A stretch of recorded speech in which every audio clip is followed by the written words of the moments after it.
అప్పుల బాధలు వెంటాడుతున్నాయా? అయితే 6 జేవిఆర్ వారి జాతిరత్నాలు ధరించండి. అందరికీ నమస్కారం. నేను మీ కట్టా కార్తీక్. రష్యా ఉక్రెయిన్ యుద్ధంలో ఒక బిగ్ ట్విస్ట్ అని చెప్పాలి.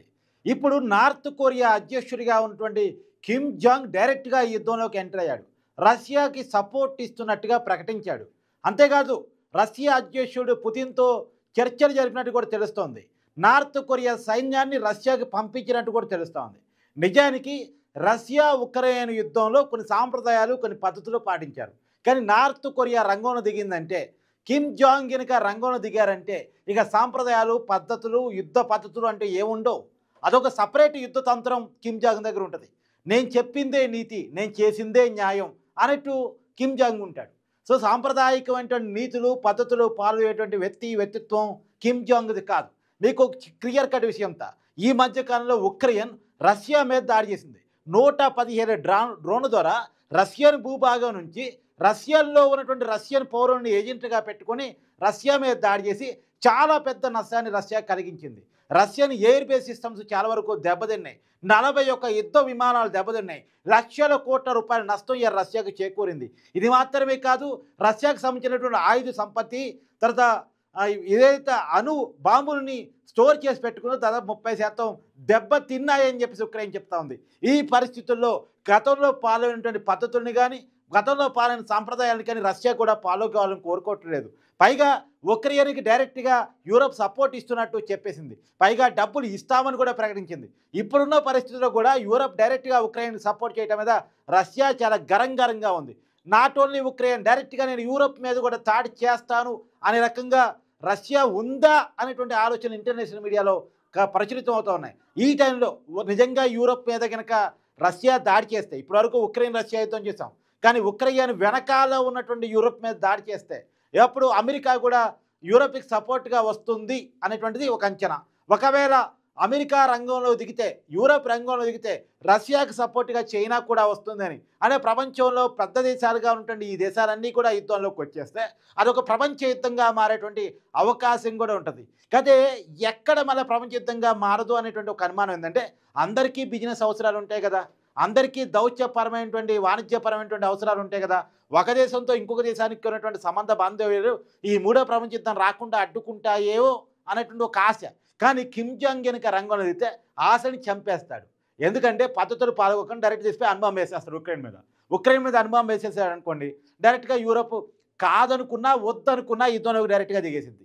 అప్పుడు అమెరికా కూడా రాక తప్పనేటువంటి పరిస్థితి ఉంటుంది. ఇప్పటివరకు అణుబాంబులు వదలటం, న్యూక్లియర్ యుద్ధం చేయడం అనేటువంటిది అంత ఆశామాషి విషయం కాదు. నిజానికి దేశాలన్నిటికీ కూడా ఐక్యరాజ్య సమితి ఒక నిబంధన పెట్టింది, నాట్ టు ఫస్ట్ యూజ్ అని చెప్పింది. అంటే మొట్టమొదటిగా ఏ దేశం కూడా అణు యుద్ధాన్ని ప్రకటించకూడదు, అణ్వాయుధాలు అంటే న్యూక్లియర్ బాంబ్స్ వాడటానికి వీలేదు. ఎందుకంటే గతంలో హిరోషిమా నాగసాకి పట్టణాల మీద రెండో ప్రపంచ యుద్ధ కాలంలో అప్పుడు అణుబాంబులు వేశారు.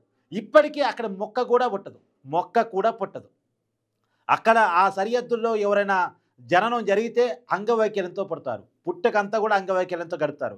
కాబట్టి ఆ నష్టం ఏంటో ప్రపంచానికి తెలుసు. కాబట్టి ప్రపంచం తనకు తనుగా కండిషన్లు పెట్టుకుంది.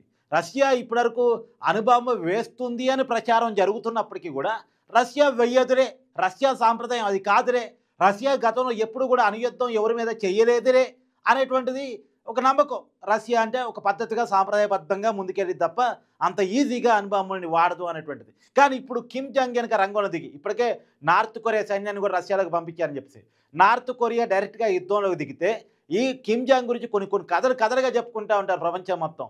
మొన్న వరదలు వచ్చినప్పుడు సైనికులు సహాయం చేయడంలో ఫెయిల్ అయ్యారని వాళ్ళని ఎన్నుకోండి చేసి పడేశాడంట. అక్కడ అన్న అధికారులు సైనికులు కొంత నిర్లక్ష్యం వహించారు ప్రజలకు సాయం చేయడంలో అని చెప్పేసి డైరెక్ట్ వాళ్ళని ఎన్నుకౌంటర్ చేసేసాడంట. ఇప్పుడు కిమ్ జాంగ్ పరిస్థితి అంటే ఎంక్వైరీ వేయటాలు, విచారణ జరపటాలు, తర్వాత నిజాలు తెలుసుకొని నిర్ధారణ అయిన తర్వాత శిక్షలు వేయటాలు ఉండవు. ఆటోమేటిక్గా స్పీడ్ జస్టిస్, ఇన్స్టంట్ జస్టిస్ ఉంటుంది కిమ్ జాంగ్ది.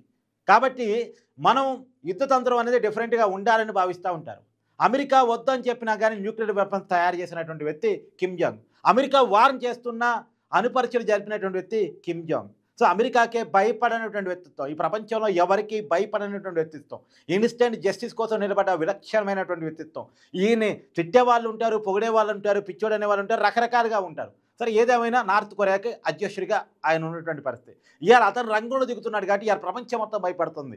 కిమ్ జాంగ్ ఇప్పటివరకు తన దేశాన్ని తను సేవ్ చేసుకుంటూ వచ్చారు తప్ప ప్రపంచం మీద డైరెక్ట్గా ఎవరి మీద యుద్ధం ప్రకటించలేదు. కానీ రష్యా ఉక్రెయిన్ యుద్ధంలోకి ఇప్పుడు డైరెక్ట్గా దూరాడు. రష్యా ఎలా చెప్తే అలా నడుచుకుంటానంటున్నాడు. కానీ యుద్ధం కనుక స్టార్ట్ చేస్తే నార్త్ కొరియా ఎలాంటి పద్ధతులకి సాంప్రదాయాలకి పాటించే అవకాశం ఉండదు. డైరెక్ట్ చూసిపోయి న్యూక్లియర్ బాంబులు అమెరికా ఉక్రెయిన్ మీద వేస్తుందని గ్యారంటీ కూడా లేదు. ఉక్రెయిన్ సపోర్ట్ చేస్తుందని కారణం చేత అమెరికాలో వేయచ్చు, లేదు ఉక్రెయిన్ సపోర్ట్ చేస్తుందని కారణం చేత యూరోప్లో వేయచ్చు. అదో పెద్ద విధ్వంసకాండగా మారేటువంటి అవకాశం ఉంటుంది. కాబట్టి ఇప్పుడు ప్రపంచం ఈ కిమ్ జాంగ్ చూసి భయపడుతున్నటువంటి ప్రత్యేకమైన పరిస్థితి. సో రష్యా ఉక్రెయిన్ యుద్ధంలో కిమ్ జాంగ్ ఎంటర్ కావటం అనేటువంటిది ఒక బిగ్ ట్విస్ట్గా చెప్పాలి. చూడాలి ఇదే ఏ దరిదాపులకు వెళుతుందో. ఎట్టి పరిస్థితుల్లో యుద్ధం దాకా పోకుండా ఉండటం కోసం చాలా ప్రయత్నాలు జరుగుతున్నాయి. ఎందుకంటే మొన్న రష్యాకి జరిగిన నష్టం చూసిన తర్వాత రష్యా మాత్రం చాలా లోపల రగిలిపోతుంది. ఎట్టైనా ఉక్రెయిన్కి బుద్ధి చెప్పాలని అనుకుంటుంది. ఒకవైపు దౌత్యపరంగా చర్చ జరుపుతుంది, తనదైనటువంటి శైలిలో దాడి చేయాలని చూస్తుంది అనేది బయట ఇంటర్నేషనల్ మీడియా కథనాల చర్చ. ఇప్పటికైతే రష్యా బయటికి అఫీషియల్గా ఏమీ ప్రకటించలేదు, మౌనంగా ఉంటుంది. కానీ మౌనం వెనకాల ఏదో స్ట్రాటజీ ఉంటుంది అనేటువంటిది అందరూ అనుకుంటున్నమాట. మరి ఆ స్ట్రాటజీ ఎలా ఉంటుంది, ఆ స్ట్రాటజీలోకి కిమ్ జాంగ్ కూడా దూరితే ఇంకెలా ఉంటుంది, విధ్వంసం ప్రమాదకరంగా ఉంటుందా లేదా చూడాలి. ఇలా ఉంటే ఇంకోవైపు రష్యా కూడా ప్రపంచంలో అన్ని దేశాలతో మాట్లాడుతూ ఉంది. యుద్ధానికి వస్తే నాతో సపోర్ట్గా రావాలని చెప్పేసి ప్రపంచంలో తనకు అనుకూలమైనటువంటి అన్ని దేశాలతో కూడా సంప్రదింపులు జరుగుతూ ఉంది. భారతదేశంతో కూడా సంప్రదింపులు జరుగుతుంది. కానీ భారతదేశం యొక్క నైజం యుద్ధానికి వ్యతిరేకం కాబట్టి యుద్ధం వద్దనేటువంటి పద్ధతుల్లోనే మన నైజం ఉంటుంది. కాకపోతే రష్యాకి సపోర్ట్గా ఉండొద్దు, రష్యాను వ్యతిరేకించాలి అని చెప్పేసి అమెరికా మన మీద ఒత్తిడి తీసుకొస్తుంది. కానీ మన రాంగ్ రన్ ఫ్రెండ్షిప్ రీత్యా అమెరికా చెప్పినప్పటికీ కూడా రష్యాతో మనకున్న సంబంధాలు తెంచుకోవడానికి మనం ఇష్టపడట్లేదు. మనం న్యూట్రల్గా ఉంటున్నాం. అటు ఉక్రెయిన్తోని ఇటు రష్యాతోని రెండు దేశాలతోని మంచి సంబంధాలు మనం మెయింటైన్ చేస్తూ ఉన్నాం. ఇప్పుడు రష్యాతో మనకున్న సంబంధాలని తగ్గించుకోవడానికి కాకుండా అవసరం పెంచుకోవడానికి కూడా మనం సిద్ధపడటానికి సిద్ధంగా ఉన్నాం. ఎందుకంటే మొన్న కూడా పాకిస్తాన్ మీద వాడినటువంటి బ్రహ్మోస్ క్షిపణులు రష్యన్ టెక్నాలజీతో మనం తయారు చేసుకునేటువంటివి. ఇప్పుడు బ్రహ్మోస్ 2 కూడా తయారు చేస్తున్నాం. పాకిస్తాన్ ఎదుర్కోవడంలో రష్యా మనకు ఉపయోగపడింది. ఇంకా చెప్పాలంటే పాకిస్తాన్కి ఉక్రెయిన్ సపోర్ట్గా నిలిచింది. కానీ మనకి సపోర్ట్గా రష్యా 1972లో నిలిచింది, ఇప్పుడు నిలిచింది.